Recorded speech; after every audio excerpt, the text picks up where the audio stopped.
Have you ever wanted to learn how to fold fuzzy socks different ways? Today we're going to show you 3 ways on how to do so. My name is Sawyer, And I'm Melanie. and without further ado, we're going to get into the first method of how to fold fuzzy socks.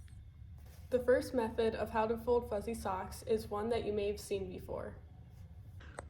The first step is to take your 2 socks and put them together, and with one hand grab the 2 inside edges of both socks, and with your other hand grab the outside edge of one sock and start to push up with your one hand that was holding the 2 inside edges until you have a complete fold when it meets at the end.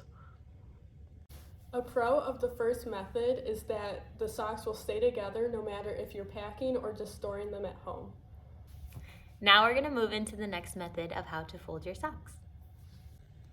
In this method of folding your socks, you're going to lay one sock right directly on top of the other. And in one hand, you're going to take the end of the sock and fold it to make a tri-fold. And in the other hand, you're going to grab the end of the socks and fold it over top so that you have a tri-fold. A pro when it comes to this method of folding is that it is ideal when it comes to organizing and making your drawer look aesthetically pleasing. The third method of how to fold fuzzy socks is rolling.